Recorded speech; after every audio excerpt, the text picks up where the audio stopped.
Hello there, welcome back to the booth here at Mythic Championship I from Cleveland. I'm Marshall Sutcliffe. That is Simon Gertzen. We got a chance to watch both Michael Bonde and Reed Duke draft their decks this morning. We're going to be starting things off, though, with Michael. He is undefeated, of course, playing for Team Snap Cardster and MTG Mint Card. His opponent, Rob Pisano from Cardboard Live, also undefeated overnight. And boy, just taking a look at the deck list here, we're covering all the colors of Magic quite cleanly, and minimum 3 per player. So we've got some ambitious mana builds here, but also some very powerful cards in the decks. Let's head on down. It's time for round number 9 here from Cleveland.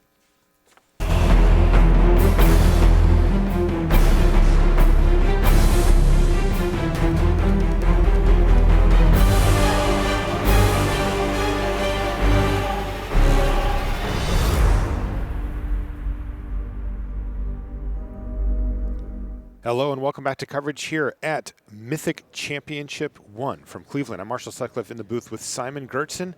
Thanks so much for coming along for coverage of Booster Draft early in the morning here on day number 2. In our feature match area, we have 2 of our undefeated players overnight.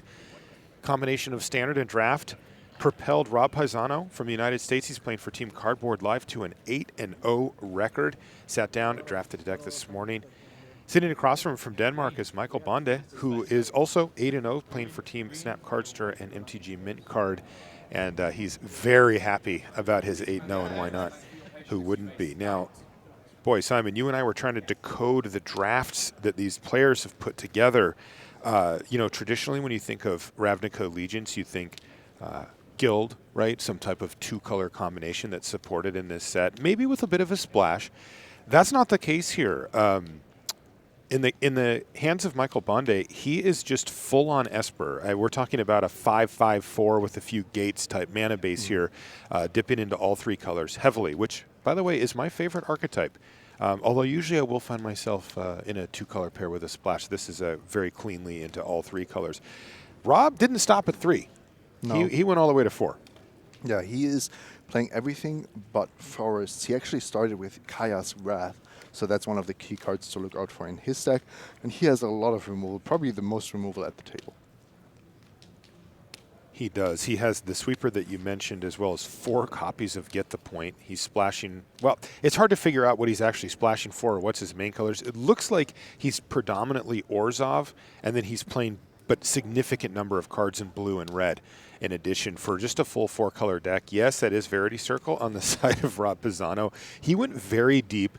Michael's going to take a look at it. You can pay 4 and a blue. Here, take a look at it on the side of your screen to tap target creature without flying. And that will also let you draw a card when that happens because of the first requirement there. But there's other things that happen too. You play this card, if you play this card, which many people don't. Verity Circle is an extremely slow card, but it can actually fuel you in the late game.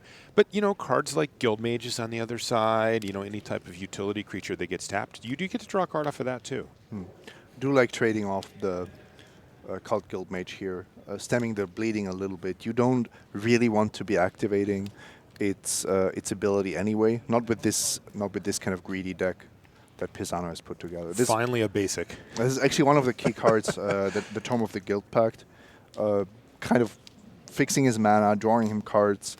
Ultimately, I have to say Pisano's deck is a lot more how we would expect a multicolor deck to look like in this format, with 7 gates, a Locket, and the Tome. Whereas Bonde is really just 3-color, but quite aggressive, as you can see. Yeah, and as you can see, some major issues here from Michael. He's sitting on 3 lands right now after a mulligan to 5. And there's our first Get the Point from Rob Pisano. And this one feels like it's already slipped pretty significantly away from Michael.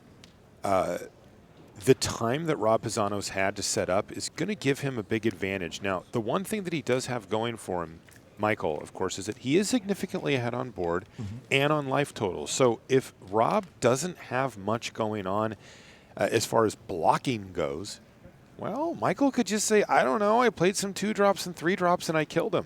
Yeah, had Bonde drawn a land there, he would have actually cast Civic Stalwart, hit for 6. Cancel that order, by the way, Simon. That is an Archway Angel. And that's going to be 2, 4, 6, 8 life gained, bumping Rob right back up to 15 and putting that critical blocker on the battlefield as well. It's going to buy him a ton of time. Yeah, only 3 power though, meaning Grotesque Demise is a good answer. Grotesque Demise kills 5 drops, 6 drops in this set. It's actually quite good. And Rob's going to need more time. He really is to get the job done here. He has the Verity Circle, which can give him a card draw engine going late that acts as a removal spell for a ground creature as well. But he needs to get this stuff going. Oh, and there's a Humongulous? Okay. I guess sometimes when you go deep, you have to go deep into the well on your splashes. And it is a 2/5. It actually looks really good here. It does look really good. Bonde could actually attack those ground creatures into it just to get some flyers. Yeah. Yeah, the Minister of Obligation, particularly as Afterlife 2, he wouldn't mind that at all. Oh, and look at this. Civic Stalwart is going to continue to add. It won't actually change much here, just another couple of damage. But still, it's adding up very quickly here, Simon. Here's Pisano down to 5 with now 2 flyers on the board. Yeah, can he fully stabilize this board? Pisano has that Verity Circle that he can start activating, and he's going to start doing that. He will be drawing 2 cards a turn. Had he drawn an untapped land there, I think he would have had the double activation ready. 1, 2, 3, 4, 5. 1, 2, 3, 4. Yeah, he's 1 off, right? Oh, no, the tome. You're totally right, Simon. The double activation is insane. I tried out Verity Circle the first week of the format, and my goal was to double activate, and I did. My determination after having played it, though, is that it wasn't quite worth it, a little too slow. In fact, a lot too slow, if I'm honest. It's quite interesting how, I mean, clearly Bonde has drawn 4 lands, whereas Pisano is sitting there with 10 mana sources. But still, Bonde is not one of these players that approaches this format quite in this grindy, I will only play late game cards type of way. He's quite happy to play cheap creatures, and the removal of Pisano is not really matching that well. No, these get the points are very powerful removal, but they're slow, expensive, and not good against these small Afterlife creatures. But there is another get the point, and remember that also equals card draw from that Tome of the Guild Pact. But Pisano's down to 3. Now he can lock down the Ministrant, or either of the 2 creatures on the ground. Probably actually the Minister of Obligation, even though it's the smaller one. And that's 2 damage coming in, knocking Rob Pisano down to 1. Did he get his card off of it too? I hope he did, because he's going to need every single card he can get. But Michael Bonde somehow has just played a ragtag group of random draft commons. Bonde has played 1 removal spell, and everything else has been some kind of creature. Yeah, but this is also a good lesson in, the kind of cards affecting the board, right? Everything Bonde has done this game mattered to the board and to his primary game plan of just turning creatures sideways. Rob, well, he went deep. He played the Tome. That didn't do anything the turn he cast it. The Verity Circle has been very slow to get online. These type of cards have really punished him, even though the rest of his cards have been quite good. And look at this. 2 creatures this turn, including one that gained him life. He is scratching right back in this thing. Pisano actually took 3 damage from the Caracal very early on. Before trading off with the Cold Guild Mage, I think. If he was on 6 here, it would be a much more comfortable situation.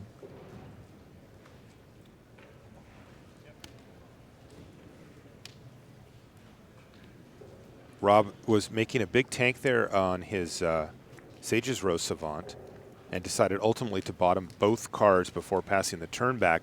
But now the Verity Circle is live and online to keep the Skitter Eel at bay. He has the Carrion Imp that can block the flyer. Oh, but this is getting interesting because Rob is actually also has to consider if he needs to just tap down the Ministrant of Obligation, because since it must be blocked, it just produces 2 additional flyers. Rob actually wants like a 0-powered blocker here somehow. That would be better than like the Sage's Rose Savant. Yeah, just a wall.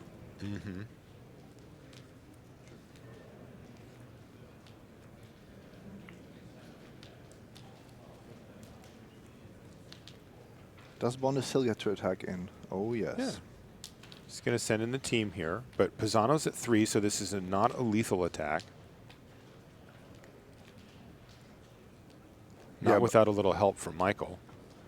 Bonde knows that currently his creatures are not really threatened. Okay, he loses a flyer, but he gets in for a point, and he gets a ground creature as an exchange. That's right. The Skitter Eel is just going to gobble up the Sage's Rose Savant. Boy, this is getting very, very close. An additional creature there from Bonde might have just sealed the deal, but he didn't have it. But and remember, that's an additional card in hand from Pisano from the Verity Circle, too. We could have just, we just got to see the hand of Bonde, and he actually has Azorius Knight Arbiter, which would be huge this turn, but he had drawn the Azorius Guild Gate, so he couldn't cast it. Awkward. Pisano, on the other hand, sitting on Quench, which could be quite potent, but maybe he's too busy tapping down creatures with Verity Circle to actually use it. Yeah, interesting, because he does have the double. He found another get the point here that he's going to use just to kill the Skitter Eel, the biggest threat on the other side. But of course, ooh, and he drew another removal spell off it, a Summary Judgment. Boy, he is just scrapping it out here and maybe even putting himself in a position when, does he fire off the Summary Judgment now is one of the questions as well. He would really like one more land so that he can use Verity Circle and Quench on the same turn. Yeah.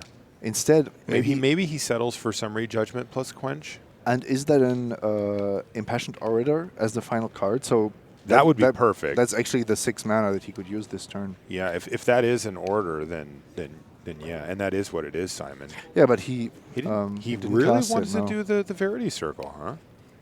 All right. Man with a plan. He has stabilized the board, and this does give him an additional card. It's another get the point. He has 4 in the deck. His graveyard is littered with them. That was the 4th one.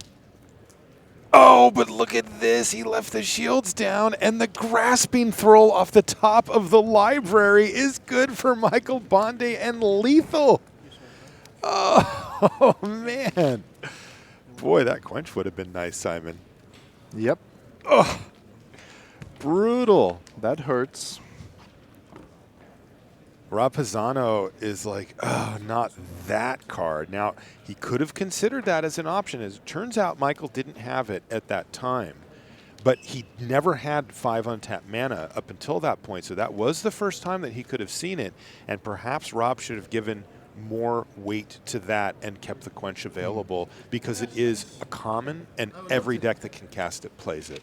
So what I was expecting was to Summary Judgment the 3/3, yes, and then you just block the Ministrant. At some point, you have to give your opponent the flyers, but with the Orator, you will gain some life back. Yeah. So it's not as scary as it looks like. Yeah, I think that Rob's take on it was, no, I don't have to give my opponent the flyers. I'm going to activate this Verity Circle every turn on that thing. But your opponent had 2 cards in hand, yeah, and a tapped land just drawn, yes, clearly, and these other cards were very likely not lands. Yes. So I think that would have been a perfect turn to keep open. To keep the Quench, yeah. Well, it backfired, not leaving it open. Michael Bonde picks up game number 1. We're going to bring you more live draft action here from Mythic Championship 1 in Cleveland right after these messages.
And welcome back to coverage here of Mythic Championship I from Cleveland. Marshall Sutcliffe with Simon Guild bringing you coverage of the booster draft here on day number 2. Let's get a live look in at Reed Duke versus Petr Suhurik on one of our side tables. As we come in, Simon, Reed, who we watched draft, by the way, is up a game. What do you make of the board state here?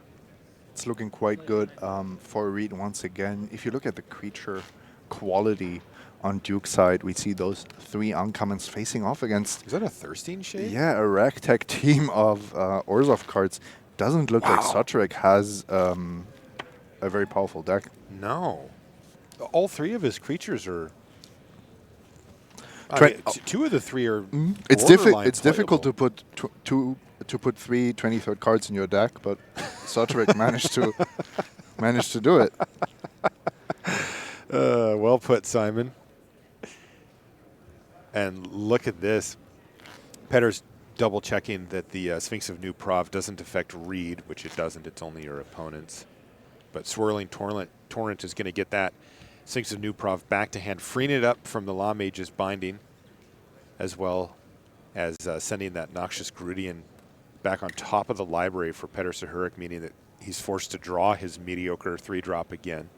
And the truth is, that's the best of the 3 creatures he had. I mean, we are basically looking at a matchup which pits commons against uncommons, and mediocre commons at that. So on the left-hand side, Reed has cast 6 uncommons, played on Azorius Guildgate, and his Sphinx is inside. So that just shows you the power discrepancy between those 2 decks.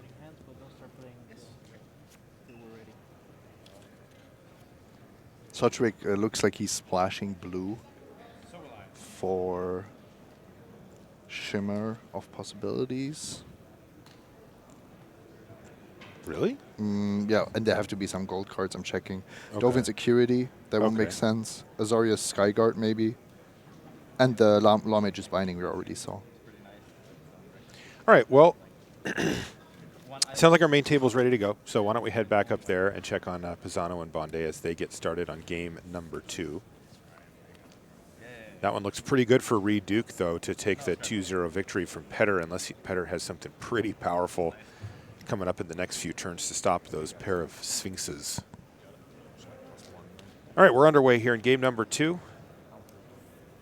Rob Pisano almost stabilized that board multiple times, but ultimately it was the Grasping Throw off the top of the library for Michael Bonde that won him the game, which was, by the way, on a mold of 5 with not a great draw either. I mean, he at least had castable spells. He was lucky enough to get all 3 colors of mana on turn 3, but he then got stuck on mana for quite a long time and had just, you know, some playable creatures out there, and they just kept chipping away while Rob was trying to set up for his nonsense, and he just ended up being a little bit short at the end. Needed a few more life points to be able to survive. Otherwise, I think Rob would have been in really good shape.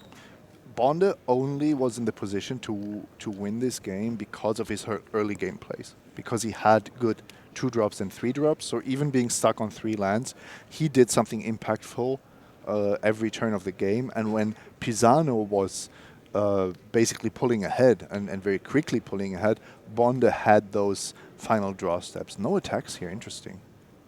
That does look like a good trade from Michael's perspective, yet he didn't offer it. He does have ill-gotten inheritance on the battlefield now, which will certainly be a source of annoyance for Rob. Yeah, let's see if Bonde comes to regret that not offering that trade there. He is holding a combat trick. He's holding a Restor's Zeal. So what he wanted to do, he wanted to spend his mana on ill-gotten inheritance this turn, but the one creature he had on the battlefield he wanted to pump with a Restor's Zeal next turn. We've got Tim Willoughby down on the floor, and he just updated us, Simon.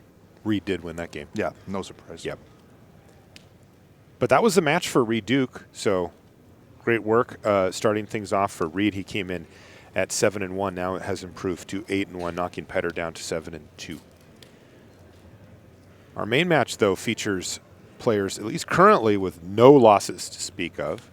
Here's Get the Point. But once again, this matchup, not perfect here for Rob Pisano. You know, using a 5-mana removal spell, and at the end of the day, Michael still gets a creature out of the deal. Doesn't feel great. He finally found a good use for that Arrestor's Zeal, though. He's going to eat up the imp there. And Pisano has, or at least should have, issues, strategically speaking, of handling that ill-gotten inheritance, because his deck is definitely not built for racing.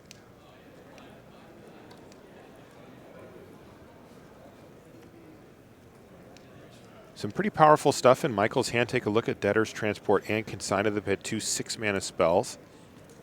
Right now, it looks like he's deciding if he just wants to use a removal spell here to get that token out of the way, and he's decided he does. He's also got Undercity's Embrace. He's trying to really maximize that card by using Grotesque Demise on just the 1/1 flyer here. That makes a lot of sense to me. When you play games where one player has ill-gotten inheritance, the evaluation of every single point of damage really changes, because it might be the difference between just losing to the inheritance or just being unable to raise it. So Bonde, because he has inheritance in play, values every single point of life much more than you would otherwise. And look at this, Rob Pisano, bricks. He can't do anything. What does he have? Well, he has one of his get the points, and he's forced to fire it off on a token. Yeah, that's pretty 1/1 sad. flyer, yeah. He also has 3 blue cards, and I just see no Mardu blue. colors. Yep. So that's his mana base is horrendous. and his 4th color is missing. He only has a single blue source that comes into play untapped, unless we're talking artifacts. He could also top deck Azarius Locket or Tome of the Guild Pact. Well, he did find a blue source, as you predicted, though. It happens to be tapped.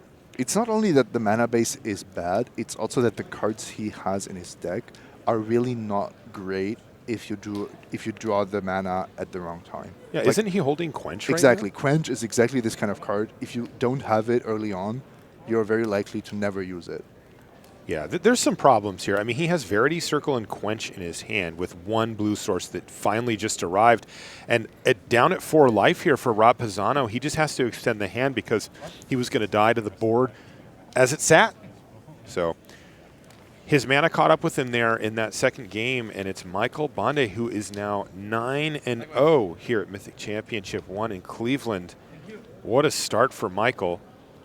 And I'll tell you what, though, if Rob's mana cooperates with him for the next 2 rounds, he could easily come away with a 2-1. I mean, he does have some pretty powerful stuff going on in his 4-color deck, as you'd expect. But if it doesn't, this could be a disaster, right? I mean, Rob is on a very high variance deck here with the mana base spread out over 4 colors like that, and some inconsistencies with the build. It could be a situation where he gets really punished for it and comes away with a 1-2 or an 0-3. So we'll keep an eye on that for you, because 8-0 overnight and drafting a deck like that, I mean, that is lunacy. Rob's a madman. And it's not like he has the gate payoff. He's really just trying to. Oh, he has the one Archangel, yeah. but I don't really count that. Yeah. And as Paul Witzel famously puts it, one of us is going to go 0-3. That's right. Also true at the top table, yeah. Of course. I mean, not one of us. Not one of us. No, but one person per pod, of course, has to go 0-3. That's just how it works. So let's take a look here at Yoshihiko Kawa versus Aden Burchett. And Yoshihiko Ikawa, Rhythm of the Wild, one of the more powerful uncommons around. And it looks like he's getting some pretty good value here, just going for the +1/+1 counters on his now Riot creatures, including his Sunder Shaman, which is massive. Now, what does Autumn have that can interact here? It looks like nothing super profitable. They'd have to probably just throw a whole bunch of creatures in front of the Sunder Shaman, which is extremely risky. Mm-hmm. But it can't be blocked by more than 1 creature, so that's actually impossible for Right, and I totally forgot about that. Thank you, Simon. But the good news is that Autumn wouldn't have wanted to do that anyway. It makes more sense with these Orzhov creatures to just chump block for enough time for you to find a removal spell, because there actually are significant number of removal spells that you can find in black and white that will kill a Sunder Shaman. Something that's quite important here is that Autumn, they don't have any enchantments or artifacts on the battlefield. So even taking a hit from is this Sunder Savage Shaman Smash right now? Oof. Ikawa's hand is... This is disgusting. Look at the gold cards everywhere. The entire board and graveyard, every spell cast from Ikawa has been gold thus far. Oh no! Another fight card, and Autumn is losing half of their board here, and now, boom, in come both creatures. The Guild Mage is a 5/5 that has taken 2 points of damage. So is that a tempting double block there from Autumn's perspective? I mean, tempting, geez. no, but it's at least it's a viable double block.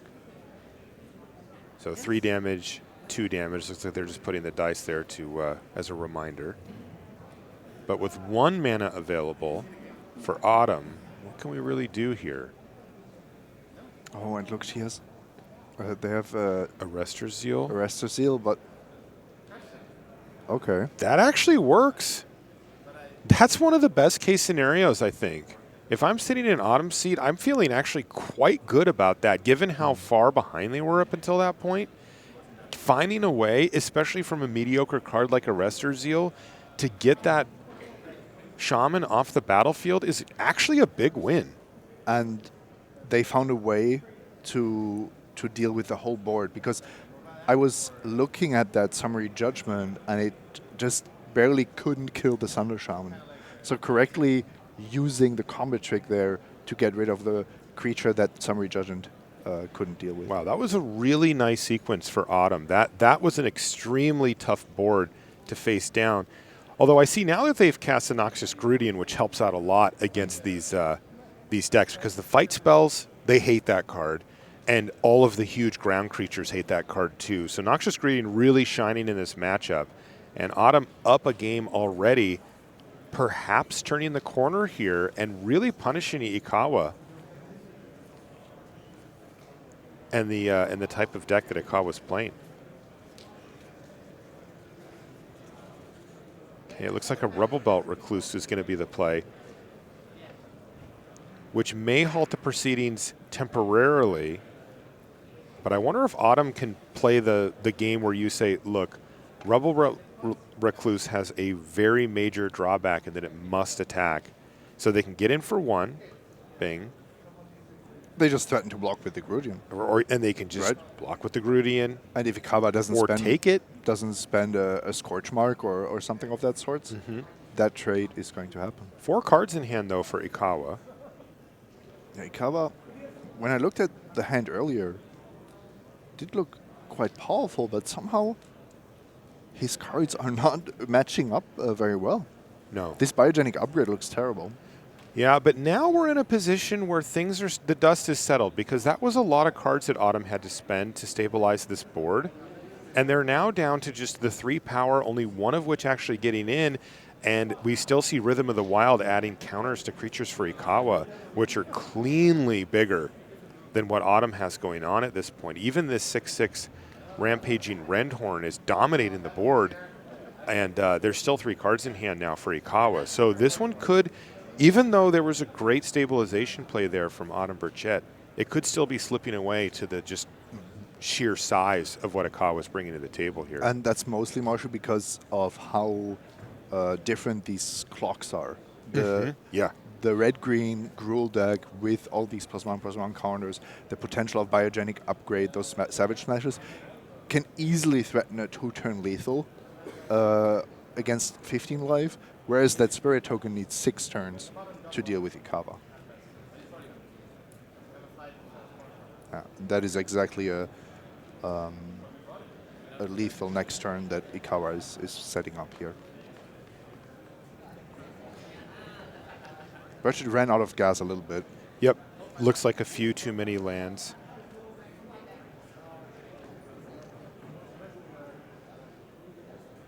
Well, there's 5 mana for the 3/7 Crocodile. Which is the perfect card for the matchup. Kind of great here, actually. No attack with the Spirit. Sideboarded in by Autumn. The Catacomb Crocodile was? Okay. Not a main deck card, because you don't want it in certain matchups, but in this one, you definitely do. And here's the biogenic upgrade that we were talking about being not so hot a few turns ago. Looks pretty hot now. Yep, I take that back. Yeah. Boom, 2 lethal threats. And that's just going to do it right there. Autumn's going to scoop him up. But it means we're going to get a game 3. It's good for us. Yep. We get to watch more. Good for Ikawa as well. Indeed. Yeah, things were looking pretty sketchy there for Ikawa. After a turn that looked devastating in Ikawa's favor as well, 2 fight spells and dominating the board, and all of a sudden his board was gone. The next turn, it was like block, pump spell, removal spell, and there was nothing left. And one issue with Rhythm of the Wild is that sometimes, yes, you get a few +1/+1 counters or the occasional haste, but then you run out of creatures and it doesn't do anything anymore. Yeah, that is one of the key things with it is I think that early on people got really excited about the card, and rightfully so. It's a powerful Magic card.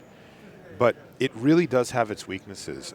One of the primary ones is what you just mentioned, which is that if you don't build around it in the sense of making sure to include more creatures than you normally would. I mean, I think you want 17, 18 creatures to really try to maximize that type of card. Then you can get punished because when you don't have creatures, it does nothing. And that's kind of insult to injury. But the other thing about it is that if you do find yourself behind in a game, it doesn't do anything, generally speaking. It's not a good card to catch up with. Right, and it also has another problem, which is that if you draw it late in the game, you've usually already played out all your creatures, and then it has less of an impact because you're kind of relying on the top of your deck to find more creatures. So it's not one of those just across-the-board, great, powerful, type cards, but it is good enough in a situation where it's good that you just run it and you're pretty happy to have it. Exactly, because when it's good, it's really good, yeah. There's a reason it's played in constructed. Yeah, and it makes combat and everything such a nightmare for the opponent. And limited Magic is usually about combat primarily. So while we're watching these two players sideboard, I wanted to mention something that I find quite interesting because from an outside perspective, this format has fewer archetypes than other draft formats, where you can just easily draft all 10 color pairs, for example. But then, again, these two players are now almost like in a constructed mindset, in the sense that they know, okay, I'm playing this Gruul deck against Orzhov. What do I have to look out for? What are the key interactions, like Death Touch being a vital thing? And on the other side, you have Autumn. They look at their sideboard and they bring in a Catacomb Crocodile. And they maybe shave some of the ground creatures because they know I'm not getting through on the ground. It has to be Death Touch on the ground, flyers in the air. I find that fascinating about a limited format that is, in my opinion, actually rewards sideboarding quite a bit. You can tell which format I'm picking on Arena. I'm still a traditional drafter. I see. Not doing the ranked thing? No, not in limited. I did. I'm at Mythic in Constructed. Oh, congrats. Very proud of that. Very nice. I have 2 more nights when I come home to try to peak. Yeah, I'm not too optimistic, but that doesn't mean I'm not going to try. Well, how high? What are you aiming? Are you trying to get top 8 for the? Well, all or nothing. My peak has been 24. So. Oh, that's extremely high. Still got it and so on. Oh yeah, never lost it, says Simek Guild. I'm also Mythic, just not in Constructed. No.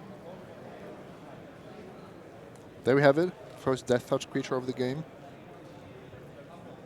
They're really, really annoying for these red-green decks. They are.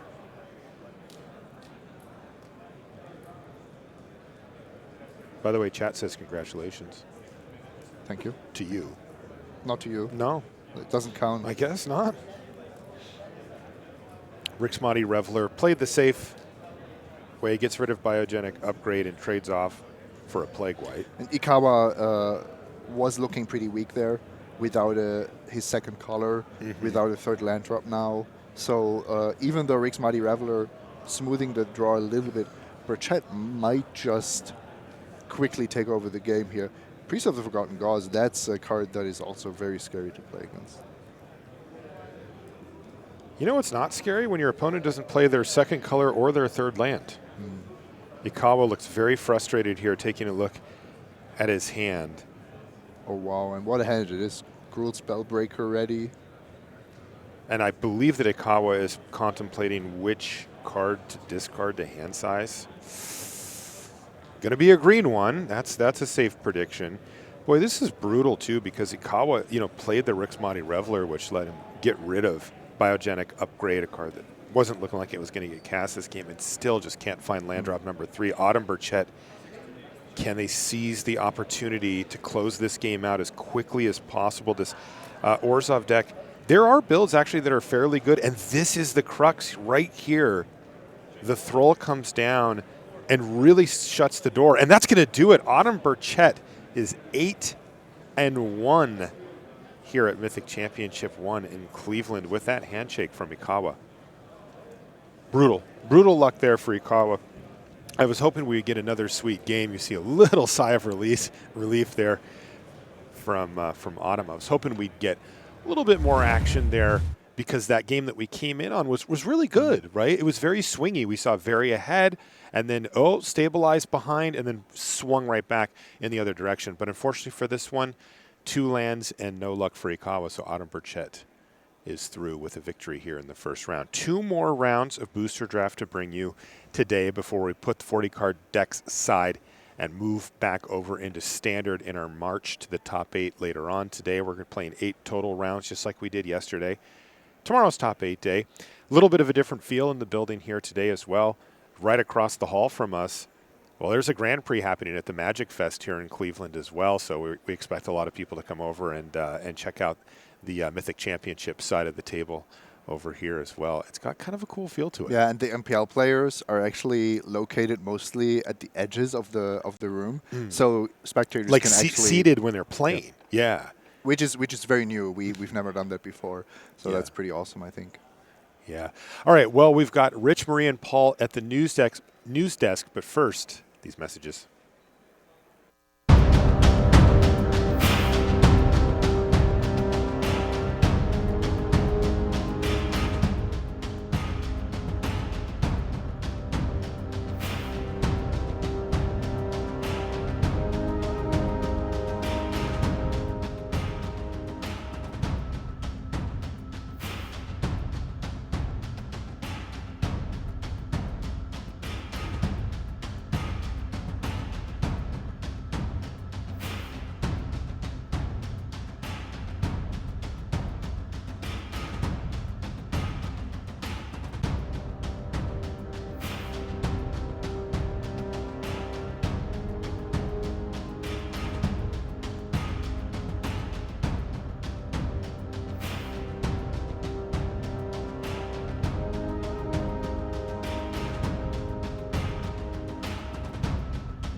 Hey everybody, welcome back to the news desk. Maria and Rich hanging out with you as we are in draft this morning of day 2 of Mythic Championship Cleveland. Well, we had 2 undefeated players going into draft this morning, and only one has emerged. Michael Bonde is the last undefeated player in the entire room. Some results from the rest of the room, some players you may know.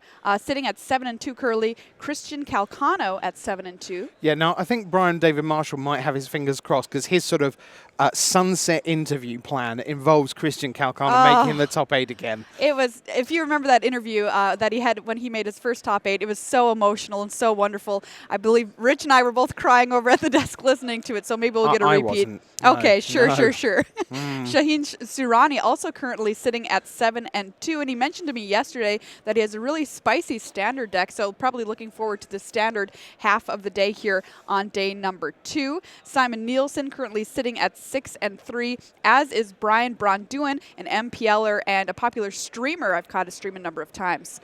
All right, so other players at 7-2 as we look through here. We said yesterday one of the developing stories was that China was doing fantastically well.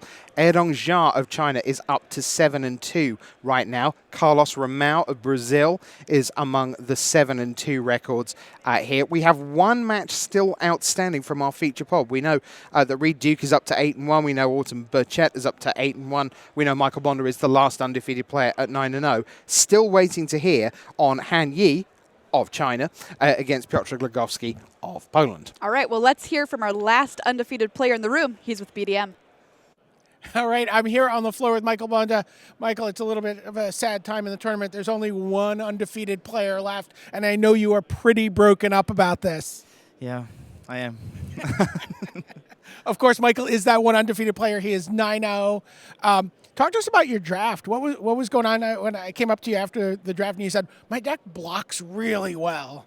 Yeah, so I talked to Marshall and Thomas Enevoldsen, and we were like, you should draft the Esper shard if it's open, but you should keep open until there's a good there's a good spot.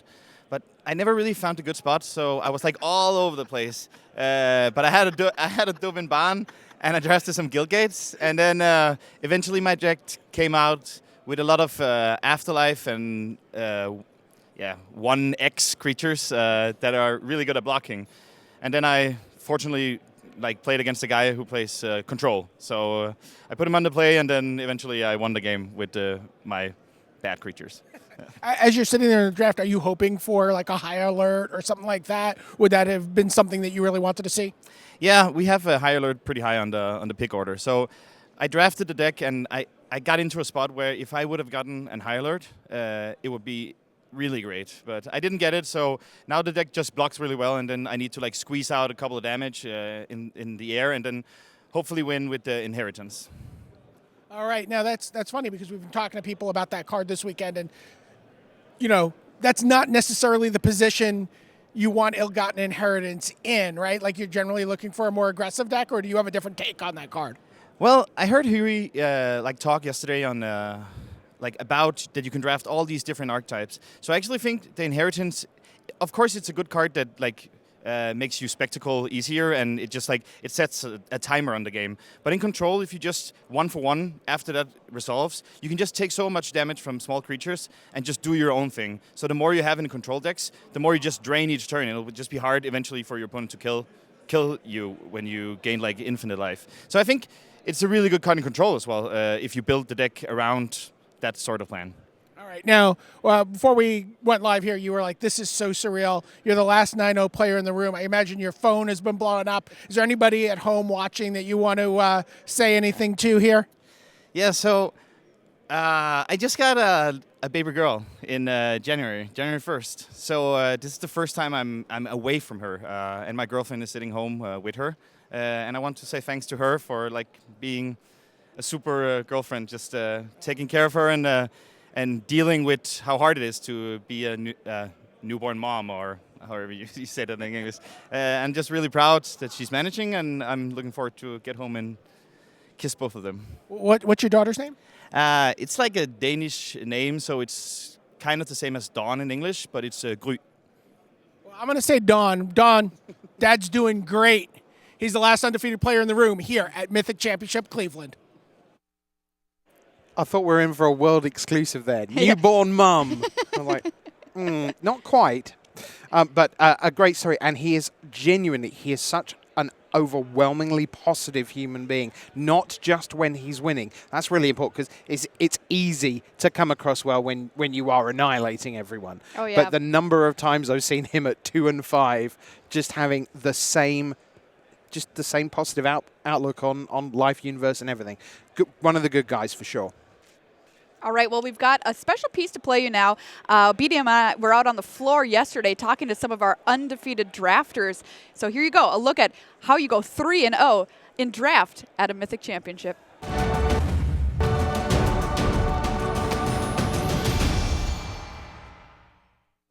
I'm here with MPL member Paulo Vito Dama-de-Rosa. How'd your draft go this morning? So my draft went well. I think my table was really stacked. You had 2 other MPL players, Martin Yuza and Shote Asoka, and also a lot of other players that I knew. But I opened a good rare. I opened a Zegana. Then I immediately got past a Biomancer's Familiar. And then Simek was really open. Like I got a 13th pick Aeromunculus or something. So I think my deck ended up pretty good. I am 0-2 though, so the games didn't go as well. But I'm hoping that the deck is good enough to get me that first win next round. How are you looking forward to Standard this afternoon? You excited? I'm lukewarm. We didn't find a deck that we loved, so each person is just kind of playing the deck that they like, and it's going to be a metagame thing. I think my deck is very good versus some decks, very bad versus others, so it's going to depend on what I face. But Awesome. Well, good luck to you this weekend. thank you. All right, I'm here with Jack Kiefer, went 3-0. This is the first time he's 3-0 to draft at a Mythic Championship. Jack, what was your deck and what were your key cards? I had a Orzhov deck with a lot of solid commons and uncommons. I first picked a Lumbering Battlement, which was very solid. It got super big and attacked for a lot of damage. And I also had an Ill-Gotten Inheritance, which was very helpful in burning out my opponents and winning the long game. Awesome. And he's got a standard win, so he gets to draft again on day 2 and put all the knowledge he learned playtesting with, just the Channel Fireball guys. So we'll see how it works out for him on day 2 here at Mythic Championship Cleveland. I'm here with 3-0 drafter Aden Burchett. Tell me, what did you draft and why? I drafted a Simek tempo deck with like a bunch of Sharkta Crabs and Chillbringers. I was kind of hedging blue early in the draft anyway, but got past a pack 1 pick 5 Sharkta Crab and was like, this is a sign. I need to be in this. So basically you want to make sure none of your opponent's creatures ever untapped ever? Mm-hmm. Live the activate Sharkta Crab, Stony Strength my Sharkta Crab. Your board can't block anything, Dream.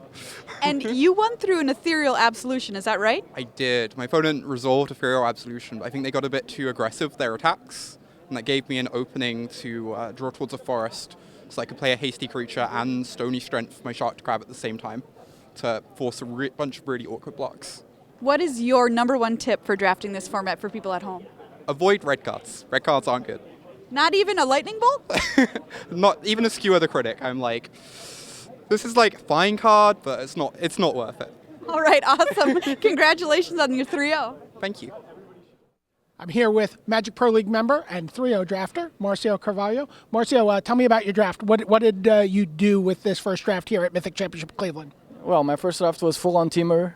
I started with a pack that had a lot of Orzhov cards, like Final Payment and other good Orzhov cards, and only Aeromuncles. So I thought, I prefer to be Orzhov, but I thought, I'm going to pick Aeromuncles and let them fight for it. In pack 2, they passed me another Aeromuncles, so I was like, okay, this is good. Then the draft, I picked like some Open the Gates, some Simek Gates, some Gruul Guild Gates, so I thought that I could splash. Then in, I think, 8th pick, I picked Savage Mesh. And 9th pick, I picked the Earrings, so I'm like, okay, so Gruul is open, so I might do full-on Simek. Then I opened Zegana, the rare, and I'm like, okay, let's go Simek. But then they passed me again, like 7th pick, Savage Mesh, then Earrings again, so I tried to pick all the gates that I saw. I had like 3 Simek Guild Gates and 3 Gruul Guild Gates with a Stomping Ground, with 2 Open the Gate, so I could play all my cards like perfectly, and the deck performed insanely well, yeah. All right, and you've already won your first round of Standard, so you're 4-0. What does that mean for you? It means I get to draft again. That's awesome, because when I 3-0 and I'm always thinking, come on, don't screw up Standard, don't screw up, I want to draft again. So at least I'm going to play. All right, good luck the rest of the way here at Mythic Championship Cleveland. I'm here with Good Luck High Five Amateur Pro Greg and 3-0 drafter at the Pro Tour. Yeah, so my deck was Rakdos Commons. On your podcast, you interviewed me on Monday, and you said, if you don't see good rares, what do you want? And I said, Blade Juggler, Skewer the Critics, and Grotestimize. And in my deck, I had 7 copies of those 3 commons split up, and it was good enough to 3-0. So Rakdos aggro, is it the real deal? A lot of people here put Rakdos as like the bottom guild that they don't want to draft. We sometimes call it Red Orzhov, because you have all these Blade Jugglers and Dead Revels and like minor card advantage engines, and then you can ping them out with some damage with your Rakdos cards, so you're keeping up with resources while simultaneously taxing your opponent's life total. All right, number 1 tip for drafting this deck at home. Stay open and don't be afraid to take the good commons over flashy rares and uncommons. All right, that's a hard lesson, but maybe I'll learn it one of these days. Greg Michael, 3-0 drafter. All right, I'm here with Magic Pro League member Reed Duke. Reed, you went 3-0 in the draft, and that you're known for playing like these kind of mid-range decks and constructed sort of the safe choice that gives you this opportunity to play. Do you take that same approach to draft normally? Well, sometimes, I like to attack and block. I like to kill my opponent's creatures, play a fair game of Magic, but when there's something better to do, I like to do that. So what did you do for this draft? Well, I drafted a blue-white control deck that had effectively all card drawing and no creatures, and then I played with 2 Clear the Minds to continuously recycle all my card draw and removal spells and go through my deck as many times as I needed to until my opponent just ran out of stuff to play. Now, you're playing at the Mythic Championship. There's a lot on the line, huge prizes. Any kind of like trepidation about doing something that might seem a little bit out on a tightrope, like a deck like that? Yeah, definitely. And that I was a little bit nervous, but this is one of the great things about having teammates that you can trust. Like I had a couple of other guys, Andrew Cuneo, namely, who had drafted this archetype many times before, and I tried it a few times to reasonable success. But to know that, not only has it worked for you, but your teammates have done it and had success with it, means you're a little bit more willing to, take a chance on a strange archetype. How many creatures did you have in your deck? I had 5, but there was only 1 creature that I ever attacked with, which was a Sphinx of New Prov. All right, Reed Duke, playing what we like to call blue-white nonsense to a 3-0 record here at Mythic Championship Cleveland.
Hello everyone, welcome back to the news desk here. Rich and Maria here with you.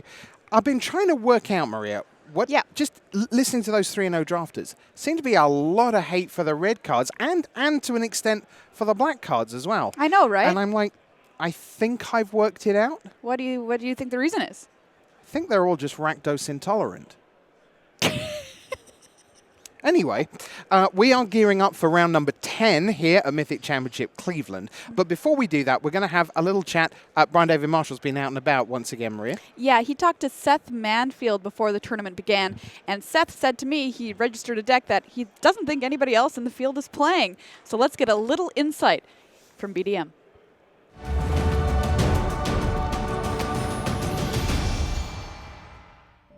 It's going to be a really interesting year because there's going to be so many tournaments, like high-level tournaments that I'm going to have to prepare for. I'm taking it as a new year. It's going to be a year unlike everything I've ever experienced, and I'm looking forward to it. This is kind of the start of the year, the Mythic Championship Cleveland that I'm about to participate in. That being said, even before this, I've been in communication with Wizards of the Coast. I am now, Wizards of the Coast, I have a much more, direct line of contact with them, right? Because I'm a member of the Magic Pro League. It's a very exclusive group.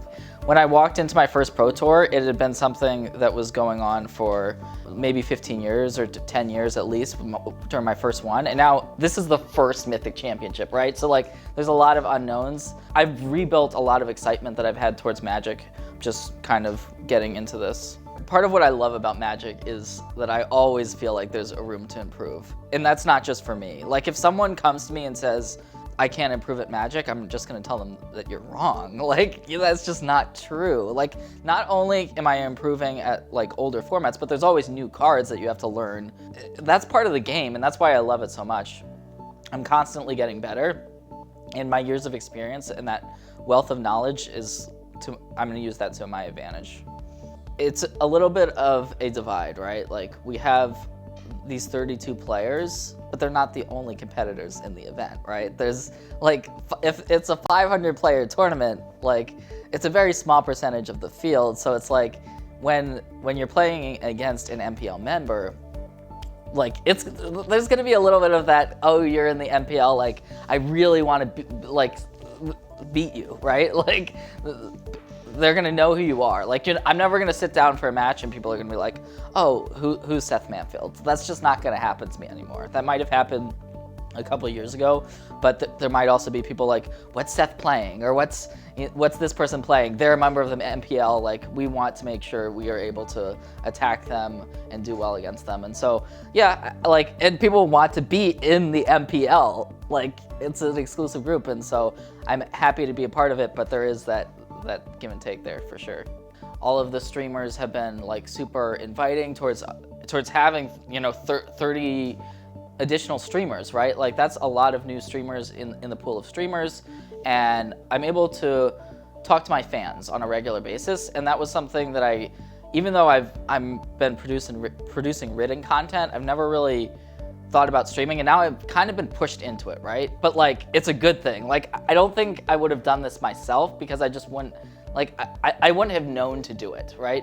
But now that I am streaming, I love it. I've been really in awe of this whole streaming world. It's just another aspect of Magic that I just wasn't super familiar with, having been basically almost primarily a tabletop player. It gives me a reason to play even more Magic than I was already playing, right? Because we have MTG Arena now, and it's just yes, I want to play more. I want to stream however many hours this week and just keep going and keep going.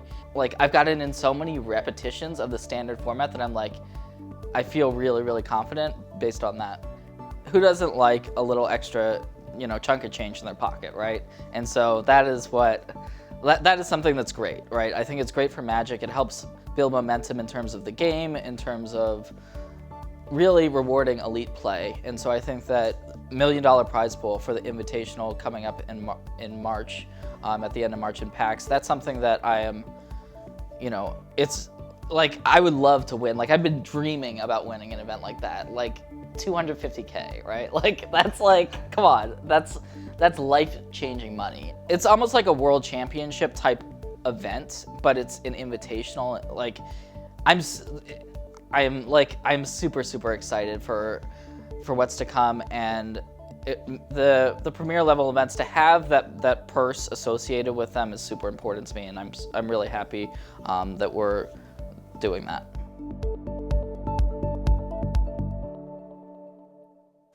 Yep, no doubt my favorite bit of that interview is where Seth basically says, "They're giving away $250,000 and I'm one of the best players in the room. I can't believe it." I mean, so he's in a pretty good spot, I would say. I mean, that kind of money is just incredible. So I'm really looking forward to that next month. Yeah, that's going to be a startling weekend all round. Now, we are heading towards round number 10. But for those of you who are a little bit newer to draft and perhaps haven't played 30, 50, 100 drafts with Ravnica Allegiance, let's just take a moment to start looking at some of the archetypes, some of the pairs that are out there. All right, let's talk about Azorius. And of course, we've been saying this all morning, Paul. There's more than one way to draft Azorius. But just on its face value, here's a few of the highlight cards from Azorius. What does it want to do?